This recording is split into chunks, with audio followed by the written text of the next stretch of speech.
आइए हम भजन 100 रेस्पॉन्सिबली पढ़ेंगे। आप कृपा करके पवित्र शास्त्रों को निकालते हुए प्रभु के उपस्थिति में खड़े हो जाए ताकि हम साम 100 को पढ़ेंगे। मैं पहला आयत, उसके बाद में आप लोग दूसरी आयत, इस प्रकार हम भजन 100 को हम प्रभु के महिमा के लिए आज पढ़ते हुए प्रभु की स्तुति और प्रशंसा हम कर सकें। मैं विश्वास करता हूं आप लोग भजन 100 को खुले हैं। आइए हम आदर और सम्मान के साथ प्रभु का वचन को पढ़ें। हे सारे पृथ्वी के लोग, यहोवा की जय जयकार करो।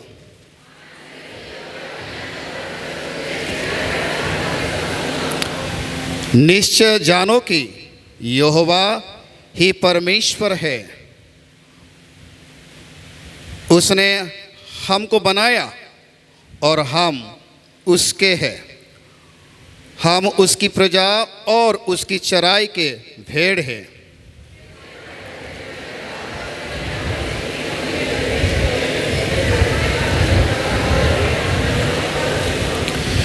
क्योंकि यहोवा भला है, उसकी करुणा सदा के लिए और उसकी सच्चाई पीढ़ी से पीढ़ी तक बनी रहती है। आमीन। आप बैठ जाइए।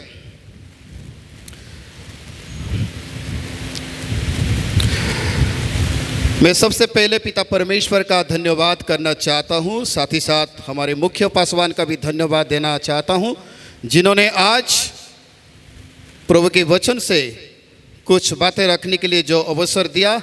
मैं तहे दिल से उनका शुक्रिया अदा करना चाहता हूँ। आइए हम प्रभु के वचन के द्वारा कुछ बातें सीखे और सुने। भजन 100 हम जब देखते हैं हिंदी बाइबल में, उसका शीर्षक इस प्रकार लिखा गया है, परमेश्वर की स्तुति का गीत। उसके नीचे लिखा गया है धन्यवाद का भजन। उसका अर्थ यह है कि इस भजन हमें परमेश्वर का धन्यवाद करने के लिए, परमेश्वर की गुणानुवाद करने के लिए और परमेश्वर की आराधना करने के लिए आमंत्रित करते हैं।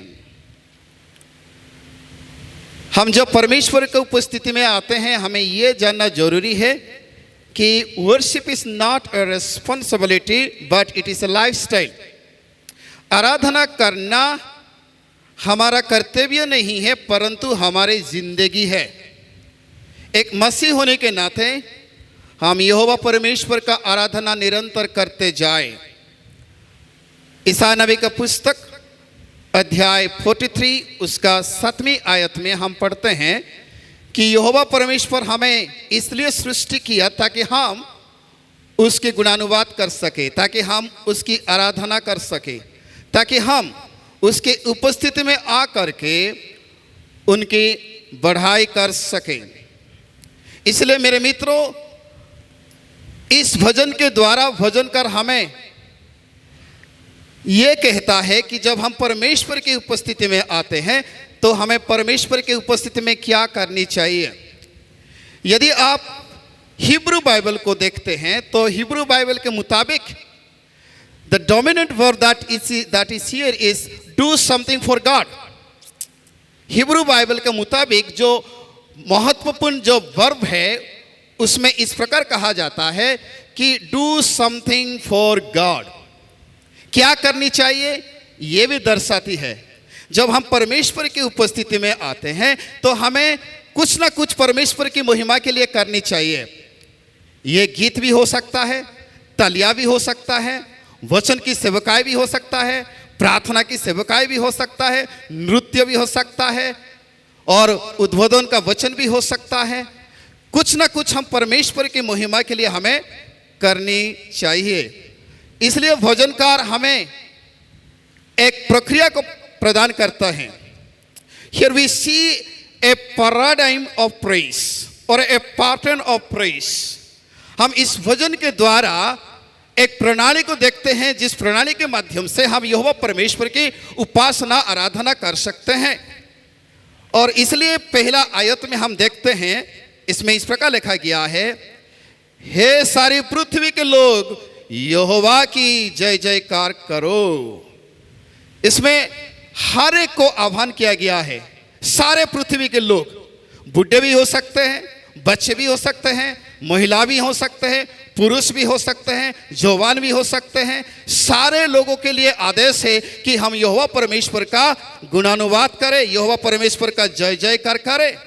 शाउट, पहला जो बिंदु है, शाउट फॉर गॉड। जब हम यहोवा परमेश्वर के निकट में आते हैं तो हमें यहोवा परमेश्वर के सामने क्या करनी चाहिए?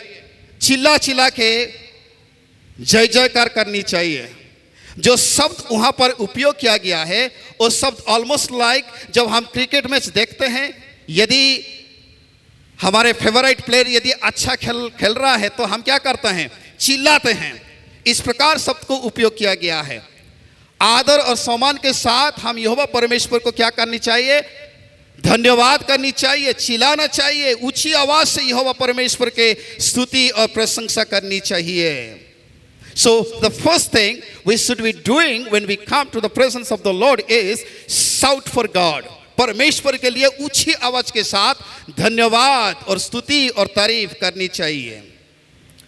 लेकिन प्रश्न यह है, हमें यहोवा परमेश्वर के निकट में जो हम आते हैं, हमें जय जय करने से क्या लाभ होती है? यदि आप यहोशुआ 6 उसका 20 आयत यदि पढ़ते हैं, आपको सब मालूम है, जब वो लोग यरीहो में थे उस समय में परमेश्वर के लोग क्या करने लगे? जय जय करने लगे। ऊंची आवाज से जब जय जय करने लगे, क्या हुआ? यरीहो का जो दीवार था वो घिर पड़ा, जो नींव था वो घिर पड़ा। मेरा कहने का मतलब यह है मेरे मित्रों, यदि आज हमारे जीवन में अनेक प्रकार की दीवार है, यदि ये दीवार को यदि घिराना चाहते हो तो आपको और मुझे क्या करनी चाहिए? यहोवा परमेश्वर की आराधना उपासना ऊंची आवाज से करनी चाहिए। जितना हो सके इतना चिल्ला करके यहोवा परमेश्वर की आराधना हम करना चाहिए। मेरे मित्रों, अनिश्चित के दीवार, गरीबी के दीवार, विफलता के दीवार, बीमारी के दीवार, शर्म की दीवार, डर की दीवार, उत्पीड़न के दीवार, शारीरिक बीमारी के दीवार, मानसिक बीमारी के दीवार, चिंता की दीवार, निराशा के दीवार, अनेक प्रकार के दीवार हमारे जीवन में है। यदि सारी दीवार को यदि आप गिराना चाहते हैं तो आपको क्या करनी चाहिए? केवल यहोवा परमेश्वर की आराधना करनी चाहिए, उपासना करनी चाहिए, जय जय करना चाहिए। जब हम ऊंची आवाज से यहोवा परमेश्वर की आराधना करते हैं तो हमारे जीवन में जो कुछ भी दीवार है, सारी दीवार क्या हो जाएगा? घिर पड़ेगा। कोई भी दीवार है, बीमारी की दीवार हो सकते हैं, डर की दीवार हो सकते हैं, फाइनेंशियल प्रॉब्लम की दीवार हो सकते हैं। हमारे जीवन में हर प्रकार की दीवार को हम गिरा सकते जब हम यहोवा परमेश्वर की ऊंची आवाज से जय जयकार करते हैं। दूसरी जो विषय है उसमें हम देखते हैं सर्व द लॉर्ड। आनंद के साथ, आनंद से यहोवा की आराधना करें। दूसरी जो विषय हमें यह करना चाहिए कि परमेश्वर की उपस्थिति जो आते हैं, हम यहोवा परमेश्वर की आराधना करनी चाहिए, उपासना करनी चाहिए। जैसे मैंने आपको बताया कि परमेश्वर हमें पाप से छुड़ाया, आजादी दिया, एक आत्मिक आजादी इसलिए प्रदान किया ताकि हम यहोवा परमेश्वर की आराधना कर सके। यदि आप निर्गमन अध्याय को पढ़ते हैं, जो मूसा ने फारो के पास गया और प्रभु ने उनसे प्रभु को मूसा ने पूछा, यदि मैं फारो के पास जाऊंगा, फारो ने मुझे पूछेगा क्यों इस्राएलियों को आप निकाल रहे हैं? और प्रभु ने उनसे यह कहा कि आप ये बोल देना कि जब यहोवा परमेश्वर अपने लोगों को छुड़ाते हैं ताकि वे मेरी आराधना कर सके। उसका मतलब यह है हमें पाप से छुड़ाया गया ताकि हम यहोवा परमेश्वर की आराधना उपासना कर सके। The reason for which we are redeemed because to serve and glorify and magnify the name of the Lord। तो मेरे मित्रों, दूसरी जो विषय हमें करनी चाहिए परमेश्वर की उपस्थिति में कि सर्व द लॉर्ड, आराधना करो, उपासना करो। हम तो जानते हैं आराधना किया है, लेकिन आज मैं आपके सामने एक अलग परिभाषा देना चाहता हूँ। आराधना का मतलब क्या है? आराधना का मतलब प्रभु की उपस्थिति में आकर के गीतों के द्वारा, तालियों के द्वारा, वाद्य यंत्र के द्वारा, अच्छे बातों के द्वारा गुणानुवाद कर सकते हैं, लेकिन उसके साथ ही साथ भी हम अलग कुछ कर सकते हैं। जैसे जो कि मैं आपको बताना चाहता हूँ। उत्पत्ति अध्याय 22वां अध्याय उसका 5वां आयत में हम देखते हैं, जब अब्राहम अपने बेटा को लेकर के गया, उन्होंने अपने दासों को यह कहा, मैं और मेरा बेटा और बालक जा करके हम प्रभु का आराधना करेंगे। We will worship the lord. वो सब आया है। उसका मतलब क्या है? उसका मतलब यह है, जिसको हम ज्यादा प्यार करते हैं उसको परमेश्वर के लिए कुर्बान करना आराधना हो सकता है। आराधना का मतलब क्या है? अब्राहम इतना प्यार करता था, अपने बेटा को दिल से प्यार करता था, लेकिन वो प्यार करने वाला बेटा को परमेश्वर के लिए उन्होंने क्या कर दिया? बलिदान कर दिया, कुर्बान कर दिया। आराधना का मतलब यह है कि हम परमेश्वर के लिए जो कुछ हम बेहतर प्यार करते हैं, दिल की गहराई से हम प्यार करते हैं, वो चीजों को, वो बातें को परमेश्वर की महिमा के लिए हम बलिदान करना भी एक आराधना हो सकता है। ये आपका समय भी हो सकता है, ये आपका पदवी भी हो सकता है, ये आपका जॉब भी हो सकता है, ये आपका धन भी हो सकता है, दौलत भी हो सकता है, कोई भी विषय हो सकता है जिसको हम दिल की गहराई से प्यार करते हैं, लेकिन परमेश्वर के लिए यदि हम उपयोग करते हैं, वो परमेश्वर के लिए एक आराधना हो सकता है। दान देना आराधना हो सकता है, 10 मांस देना आराधना हो सकता है, गीत गाना आराधना हो सकता है, समय परमेश्वर के लिए देना भी एक आराधना हो सकता है। तो हम देखते हैं उत्पत्ति 22वां अध्याय 5 आयत में अब्राहम ने अपना पुत्र इसहाक को प्रभु यीशु मसीह के लिए, परमेश्वर पिता के लिए क्या कर दिया? बलिदान कर दिया, कुर्बान कर दिया। कुर्बानी परमेश्वर के लिए करना भी क्या है? आराधना हो सकता है, आराधना हो सकता है। आमीन। तो तीसरी बात जो विषय हम इस आयत में देखते हैं वो है sing unto the Lord. Sing unto the Lord, परमेश्वर के लिए एक नया गीत गाओ। जब हम यहोवा परमेश्वर की उपस्थिति में आते हैं, तीसरा विषय जो हमें करनी चाहिए वो है परमेश्वर की उपस्थिति में आकर के हमें क्या करनी चाहिए? Sing unto the Lord a new song. भजन 96 1 से लेकर के 3 आयत तक यदि आप पढ़ते हैं, उसमें भी हम देखते हैं कि when we come to the presence of the Lord, we should sing a new song unto the Lord, a new song unto the Lord। परमेश्वर के लिए एक नया गीत हम गाए। मेरे मित्रों, गीत गाने के द्वारा क्या होता है आपको मालूम है? यदि आप प्रेरितों के काम 16वां अध्याय और उसकी 16 आयत यदि पढ़ते हैं, I think it is there, तो उसमें क्या होता है? you will be able to experience miracle of God।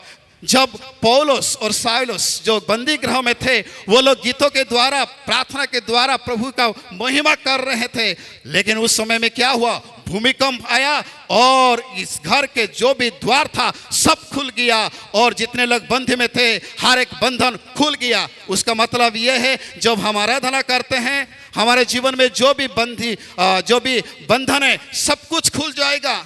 ना केवल हम दीवार को गिरा सकते हैं, ना केवल हम दीवार का द्वार को खोल सकते हैं, परंतु हमारे साथ साथ अन्य लोगों भी क्या कर पाएंगे? उस अद्भुत कार्य को देख पाएंगे। उसका मतलब यह है, आराधना के द्वारा हम परमेश्वर के अद्भुत कार्य को देख सकते हैं। यदि आप प्रेरितों का काम पढ़ते हैं, उसमें पौलुस उनके टीम आराधना गीतों के द्वारा स्तुति गान कर रहे थे और उस समय में अद्भुत कार्य हो गया, चमत्कार हो गया। यदि आपके जीवन में, आपके पारिवारिक जीवन में यदि अद्भुत कार्य को देखना चाहते हैं, मेरे मित्रों, आपको मैं ये बताना चाहता हूं कि नया गीतों के द्वारा स्तुति गान करते जाओ, ताकि आपके जीवन में जो भी बंधन है सब बंधन खुल जाएगा। उसमें हम देखते हैं ना केवल उनका, लेकिन उनके साथ जितने लोग थे सारे लोगों का बंधन खुल गया। जब हम आराधना करते हैं, शायद मैं विश्वास करता हूं हमारे बाजू में जो व्यक्ति हैं उनके जीवन में प्रभाव आ जाएगा, उनके जीवन में हम परिवर्तन को देख सकते हैं, उनके जीवन में हम अद्भुत कार्यों को देख सकते हैं, जो हम दिल की गहराई से पिता परमेश्वर का आराधना हम करते हैं। तो तीसरा जो विषय है, sing unto the Lord a new song. उसके पश्चात जो चौथा पॉइंट है, ड्रॉ नियर टू गॉड।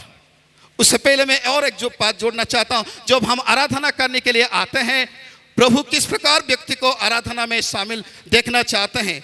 यूहन्ना 4 उसका 24वां आयत में हम देखते हैं कि प्रभु God is looking for worshippers, not worship by the way, God is looking for worshippers. आराधक को प्रभु ढूंढते हैं। किस प्रकार आराधक? जो व्यक्ति आत्मा और सच्चाई से आराधना कर सकते हैं। हो सके आप अच्छे गीत नहीं गा पा रहे हैं, परंतु आप आराधना कर सकते हैं। कोड का, ट्यून का कुछ जरूरत नहीं है। हाँ, ये जरूरत है to make it melody, but when you come to the presence of the lord to worship, हम दिल की गहराई से प्रभु का आराधना कर सकते हैं। तालियों के द्वारा, गीतों के द्वारा, ऊंची आवाज के द्वारा प्रशंसा करते हुए यहोवा परमेश्वर का स्तुति और आराधना हम कर सकते हैं। The bottom line is those who worship in truth and spirit, this is the worship God is looking for। आत्मा और सच्चाई से जो व्यक्ति आराधना करते हैं, उस प्रकार व्यक्ति को प्रभु ढूंढते हैं। चौथा जो बात है, ड्रॉ नियर टू गॉड। उसमें लिखा है, आनंद के साथ यहोवा की आराधना करो, और उसके साथ साथ जो नीचे लिखा है, जय जय करके साथ उसके सम्मुख आओ। परमेश्वर के सम्मुख में आना। याकूब 4 उसका 8 में हम देखते हैं, draw near to God so that he will draw near to you. जब हम परमेश्वर के सम्मुख में आते हैं, परमेश्वर हमारे पास आ जाते हैं, और जब हम परमेश्वर के पास आते हैं, हम परमेश्वर के अद्भुत कार्य को देख सकते हैं, परमेश्वर की उपस्थिति को महसूस कर सकते हैं, परमेश्वर की महिमा को हम देख सकते हैं। मेरे मित्रों, हमें किसकी जरूरत है? परमेश्वर की उपस्थिति की जरूरत है। ड्रॉ नियर टू गॉड हो so that he will draw near to you. एक बॉटम लाइन है, जब हम परमेश्वर के प्रति निकट में जाते हैं, परमेश्वर हमारे निकट आते हैं और हमें हर एक बात में सहायता करते हैं, हर एक समस्या के बेले में हमारी मदद करते हैं। इसलिए हम परमेश्वर के निकट में जाए, परमेश्वर के निकट में जाए। उसके पश्चात 3 का पहला आयत हम देखते हैं, निश्चय जानो कि यहोवा ही परमेश्वर है। 5वां जो बिंदु है, know the Lord. Know the Lord, क्या जानना चाहिए? परमेश्वर हमारा सृष्टि करता है, परमेश्वर हमें बनाया, और हम उसके हैं, और हम उसके प्रजा है, और हम उसके चराई के भेड़ है। We should know God. You know, पौलुस कहता है, I want to know Christ more. 25 साल परमेश्वर की सेवा करने के पश्चात वो कहता है, I want to know more God. कितना पढ़ाई करने के पश्चात भी वो कहता है, I want to know God. मेरे मित्रों, आज हमें प्रभु को गहराई से जानना आवश्यकता है। हमें यह जानना जरूरी है कि परमेश्वर पिता हमारा सृष्टि करता है, हमें उन्होंने बनाया, और इतना ही नहीं, वो हमारा परमेश्वर है। We should know how great is our God. We should know how good is our God. We should know how glorious is our God. We should know how godly is our God. मेरे मित्र, जब हम परमेश्वर की भोजनालय में आते हैं, परमेश्वर की गहराई से जानने के लिए कोशिश करें, परमेश्वर हमारा, हमको क्या लगते हैं, परमेश्वर हमारा कौन है। परमेश्वर हमारा सृष्टि करता है, सर्वशक्ति परमेश्वर है, सर्व अंतर्यामी परमेश्वर है। इसलिए हमें परमेश्वर को जानना जरूरी है। यदि हम नीचे भाग को पढ़ते हैं, if you study the latter part of the verse, हम उसकी प्रजा और उसकी चराई के भेड़ है। मेरे मित्रों, ये हमारा उद्धारकर्ता परमेश्वर है, जो हम उसकी प्रजा है। उसकी कर्तव्य है कि हमें देखभाल करना, हमारे सारे समस्या का समाधान करना उनका कर्तव्य बन जाता है। तो यहोवा परमेश्वर हमारे प्रबंधक परमेश्वर है, हमारे लिए शुभ चिंता करने वाला परमेश्वर है। सारी समस्या के बेला में हमारा साथ और संग रह करके हर एक परिस्थिति में हमें मदद करने वाला परमेश्वर है। इसलिए 4 आयत में लिखा गया है, say thank you to the lord. इसलिए हमें क्या करनी चाहिए? परमेश्वर के सामने जा करके थैंक यू लॉर्ड, परमेश्वर की गुणानुवाद करते हुए प्रभु को हम धन्यवाद करें। क्यों हम परमेश्वर का धन्यवाद करें? क्योंकि यहोवा परमेश्वर ने हमें सृष्टि किया। परमेश्वर यहोवा हमारा सृष्टिकर्ता परमेश्वर है और हमारे सारे समस्या का समाधान करने वाला परमेश्वर है। इतना ही नहीं, वो हमारे लिए हमेशा हमारा साथ खड़ा रह करके हर एक परिस्थिति में हमें हिम्मत देते हैं, साहस देते हैं और हर एक बातों में हमारी मदद करते हैं। इसलिए हम यहोवा परमेश्वर का धन्यवाद करें। Say thank you to the lord. जब हम यहोवा परमेश्वर की उपस्थिति में आते हैं, दिल की गहराई से हम प्रभु का धन्यवाद करें, प्रभु का स्तुति करें, प्रभु का प्रशंसा करें। जब हम यहोवा परमेश्वर का आराधना प्रशंसा करते हैं, हम यहोवा परमेश्वर की ओर से अनुग्रह और आशीष को प्राप्त करते हैं। और 4 का जो बी भाग में लिखा गया है, उसके फाटकों से धन्यवाद और उसके आंगनों में स्तुति करते हुए प्रवेश करो। मेरे मित्र, क्यों हमें यहोवा परमेश्वर की स्तुति गुणानुवाद करनी चाहिए? उसका आंसर 5 आयत में लिखा गया है। 5 आयत में इस प्रकार लिखा गया है कि क्योंकि यहोवा भला है, उसकी करुणा सदा के लिए और उसकी सच्चाई पीढ़ी से पीढ़ी तक बनी रहती है, इसलिए हम यहोवा परमेश्वर का धन्यवाद करें। Say thank you to the lord for everything that he has given to us. यदि हम हमारे जीवन को देखते हैं, शुरुआत से लेकर के यहाँ तक प्रभु अनेक महान कार्यों हमारे जीवन में किया। सारे बातों को याद करते हुए हम यहोवा परमेश्वर को धन्यवाद धन्यवाद धन्यवाद करें। आखिरी जो बिंदु है, stand in the temple of God. Stand in the temple of God. परमेश्वर के मंदिर में खड़े हो जाओ। पुराना नियम में परमेश्वर के मंदिर के सामने लोग खड़ा होकर के परमेश्वर की गुणानुवाद कर रहे थे। चिल्ला चिल्ला के जो परमेश्वर उनके जीवन में किया है, वो सारे बातों को याद करते हुए धन्यवाद दे रहे थे। आपको मैं एक आयत दिखाना चाहता हूं। प्रेरितों के काम अध्याय 5 उसका 20 आयत में लिखा गया है, जब हम परमेश्वर के मंदिर में आते हैं, परमेश्वर के भजनालयों में आते हैं, परमेश्वर के मंदिर के सामने खड़ा होते हैं, तो हम यहोवा परमेश्वर की गुणानुवाद करना, धन्यवाद करना, स्तुति गान गाना, ऊंची आवाज से उनका तारीफ करना, बढ़ाई करना और उनको आदर और सम्मान देना हमारा कर्तव्य है। मेरे मित्रों, प्रभु का वचन कहता है, लामेंटेशन 3 उसका 22 और 23 आयत में हम देखते हैं, परमेश्वर की करुणा, परमेश्वर की दया हर रोज नया है। नया आशीष को देखते हैं, नया अनुग्रह को देते हैं, नया कृपा को परमेश्वर हमारे जीवन में प्रदान करते हैं। इसलिए हमें जब परमेश्वर की भजनालय में आते हैं, तो हम यहोवा परमेश्वर के सामने खड़ा हो करके प्रभु का तारीफ करें, गुणानुवाद करें, स्तुति गान करें। तो आज भजनकार हमें यह कहता है, सबसे पहला जो हमें करनी चाहिए वो है परमेश्वर की महिमा के लिए हमें क्या करें? ऊंची आवाज से यहोवा परमेश्वर के स्तुति गान करें। दूसरी जो विषय है, यहोवा परमेश्वर के हम सेवा करें, आराधना करें। तीसरा जो विषय है, परमेश्वर की महिमा के लिए हमें नया गीत को गाए। चौथा जो विषय है, परमेश्वर को हम गहराई से जाने। पांचवा जो विषय है, परमेश्वर के सामने हम खड़े हो जाए। छठवां जो विषय है, परमेश्वर के निकट में आए, ताकि परमेश्वर हम हमारे निकट में आते हैं। मेरे मित्रों, आज इस वचन के द्वारा प्रभु का दास हमें यह कहता है, जब हम यहोवा परमेश्वर की उपस्थिति में आते हैं, हमें सबसे पहले क्या करनी चाहिए? परमेश्वर की गुणानुवाद करनी चाहिए। मेरे मित्रों, क्या आज हम यहोवा परमेश्वर की स्तुति गान कर सकते हैं? क्या परमेश्वर की महिमा के लिए ऊंची आवाज से धन्यवाद दे सकते हैं? क्या हम कर सकते हैं? यस और नो? परमेश्वर परमेश्वर परमेश्वर हमेशा हमेशा के लिए, हमेशा हमेशा के लिए जिंदा है, जिंदा है। यीशु मसीह जिंदा है। आमीन। हम जब परमेश्वर की उपस्थिति में आते हैं, ऊंची आवाज से, दिल की गहराई से हम यहोवा परमेश्वर का क्या करें? धन्यवाद करते रहें। वही हमारा प्राथमिकता है। एक चीज मुझे अच्छा लगा, कुछ तो करो, कुछ तो करो। यदि आप खड़ा हो नहीं सकते हैं, बैठ के भी परमेश्वर का आराधना कर सकते हैं।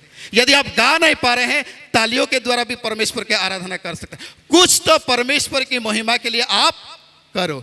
जो कुछ भी आप कर सकते हो वो परमेश्वर की महिमा के लिए आप करते रहो। प्रभु आप सबको इस वचन के द्वारा आशीष और अनुग्रह दे। धन्यवाद।